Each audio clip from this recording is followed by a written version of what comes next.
வணக்கம். வடகிழக்கு பருவமழை காலத்தில் இன்று 27ஆம் தேதி அக்டோபர் தமிழகம், புதுவை மற்றும் காரைக்கால் பகுதிகளுக்கான வானிலை மற்றும் அடுத்து வரும் 7 நாட்களுக்கான வானிலை குறித்த முன்னறிவிப்புகள்.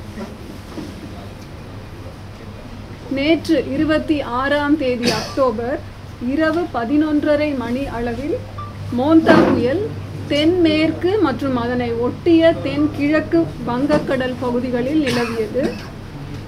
இன்று 27ஆம் தேதி காலை 11:30 மணி அளவில் கடந்த 6 மணி நேரத்தில் மணிக்கு 17 km/h வேகத்தில் மேற்கு வடமேற்கு திசை நோக்கி நகர்ந்து தென்மேற்கு மற்றும் அதனையொட்டிய மத்திய மேற்கு வங்கக்கடல் பகுதிகளில் சென்னைக்கு கிழக்கே சுமார் 480 km தொலைவிலும், ஆந்திராவின் காக்கிநாடாவிலிருந்து தெற்கு தென்கிழக்கே 530 km தொலைவிலும், விசாகப்பட்டினத்திலிருந்து தெற்கு தென்கிழக்கே 560 km தொலைவிலும், போர்ட் பிளேர் அந்தமான் தீவுகளில் மேற்கே 890 km தொலைவிலும் மோந்தா நிலை கொண்டுள்ளது.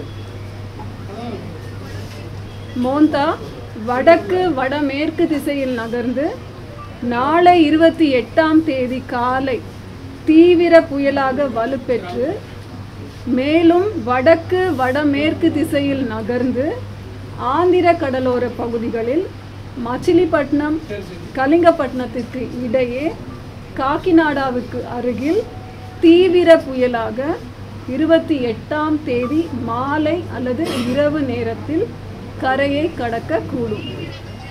அச்சமயத்தில் காற்றின் வேகம் மணிக்கு 90 முதல் 100 km வேகத்திலும் இடையிடையே 110 km வேகத்திலும் வீசக்கூடும். அது மோந்தா பற்றிய தகவல். அடுத்து அரபிக்கடல் பகுதியில் நேற்று 26ஆம் தேதி அக்டோபர் மத்திய கிழக்கு அரபிக்கடல் பகுதிகளில் நிலவிய காற்றழுத்த தாழ்வு மண்டலம் டிப்ரெஷன் வடக்கு வடகிழக்கு திசையில் நகர்ந்து இன்று 27ஆம் தேதி அக்டோபர் காலை 11:30 மணி அளவில் அதே பகுதிகளில் நிலவுகிறது. இது அடுத்த 48 மணி நேரத்தில் மேலும் வடக்கு வடகிழக்கு திசையில் நகர்ந்து மத்திய கிழக்கு அரபிக்கடல் பகுதிகளை கடந்து செல்லக்கூடும். கடந்த 24 மணி நேரம்னு பார்த்தீங்கன்னா தமிழகத்தில் ஓரிரு இடங்களில் மழை பதிவாயுள்ளது. புதுவையில் மிக லேசான மழை பெய்தது. அதிகபட்சமாக திருவள்ளூர் மாவட்டத்தில் கொரட்டூர் மற்றும் திருத்தணியிலே 5 சென்டிமீட்டர் அளவுக்கு மழை பெய்துள்ளது. வடகிழக்கு பருவமழை காலத்தின் மழை அளவை நாம் பதிவு செய்யும் பொழுது தமிழகம், புதுவை மற்றும் காரைக்கால் பகுதிகளுக்கு 1ஆம் தேதி அக்டோபரிலிருந்து இன்று வரை பதிவான மழை அளவு 23 சென்டிமீட்டர். இயல்பு மழை அளவு 14 சென்டிமீட்டர். இதில் கணக்கிடும் பொழுது இயல்பிலிருந்து வேறுபடும் அளவு +57%, அதாவது இயல்பை விட 57% அதிகம். 18 மாவட்டங்கள் இயல்பை விட அதிகம் அல்லது இயல்பை விட மிக அதிகமான மழை பொழிவு அந்த மாவட்டங்களுக்கு கிடைத்திருக்கிறது. 18 மாவட்டங்களுக்கு.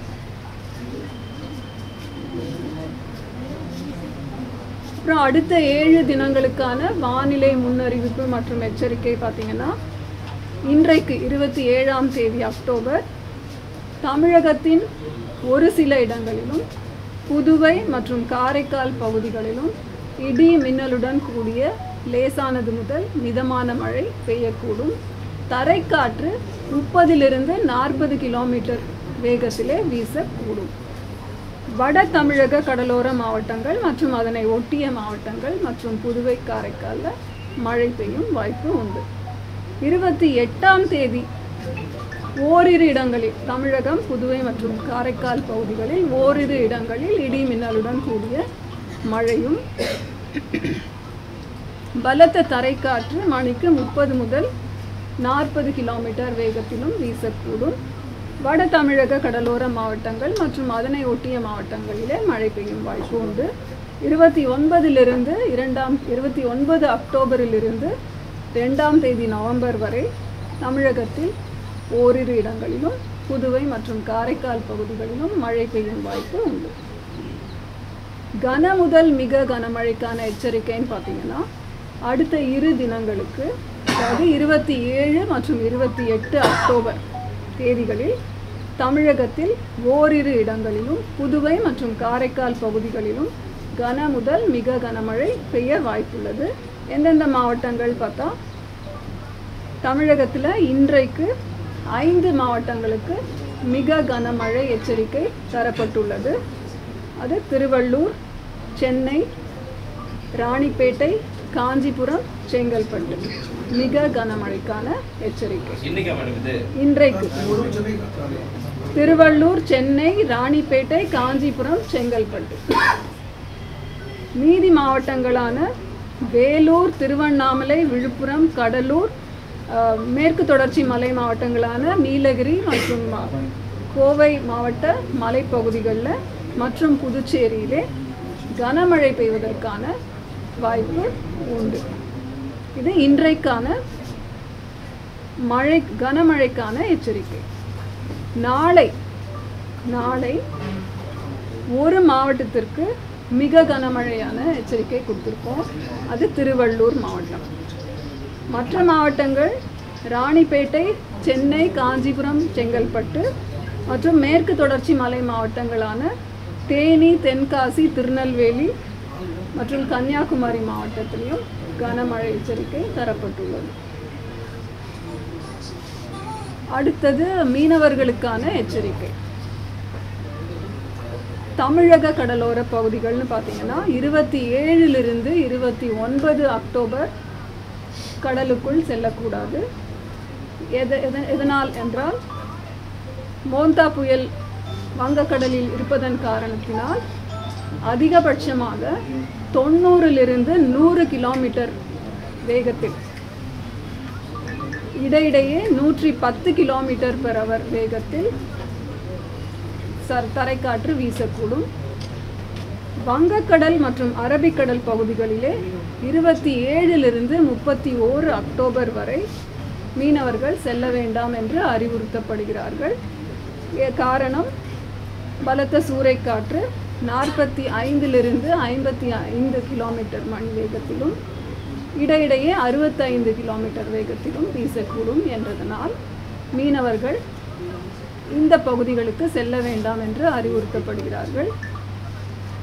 கடலில் உள்ள மீனவர்கள் இமீடியட்டாக கரைக்கு திரும்புமாறு அறிவுறுத்தப்பட்டிருக்கிறார்கள்.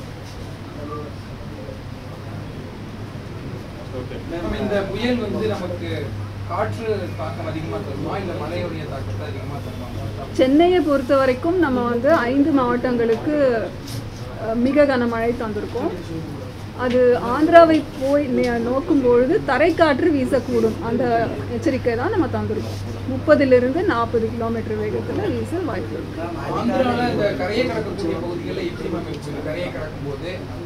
28ஆம் தேதி மாலை அல்லது இரவு நேரத்திலே காக்கிநாடாவுக்கு அருகில் கரையை கடக்குவதற்கான வாய்ப்பு உண்டது. அப்பொழுதுதான் இந்த காற்றின் வேகம், அதாவது சிவியர் சைக்ளோனிக் ஸ்டார்ம் அப்படின்ற தீவிர புயலோட அந்த காற்றின் வேகம் 90லிருந்து 100 km/h வீசக்கூடும். இடையிடையே அது 110 km வேகத்திலையும் வீசும். சென்னையில் ஏதாவது சிவியர் ரெயின்ஃபாலோ அல்லது அந்த காற்றோட வேகம் இங்க இருக்குமா?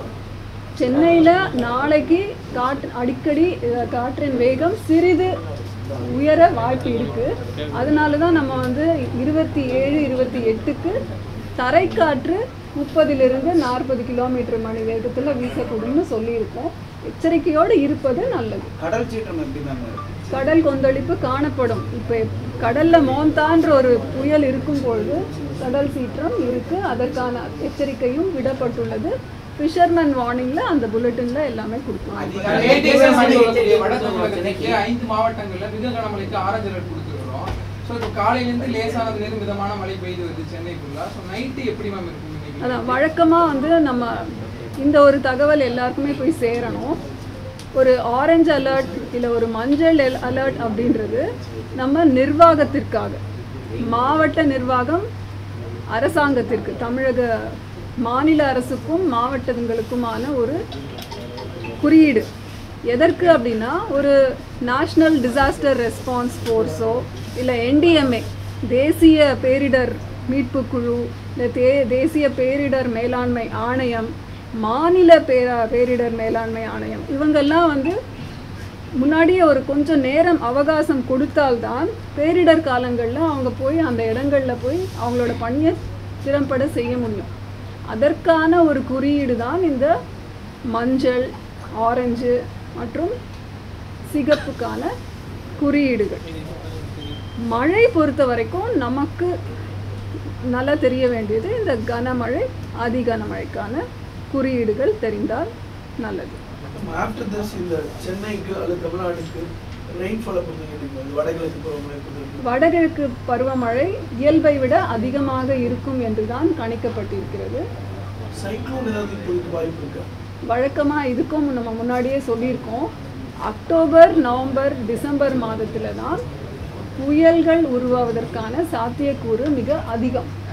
அதனால் வர்ற 2 மாதங்களில் கூட உருவாகலாம். அதற்கான அப்டேட் நம்ம அப்பப்போ சார்ந்துக்கிட்டே இருக்கோம்.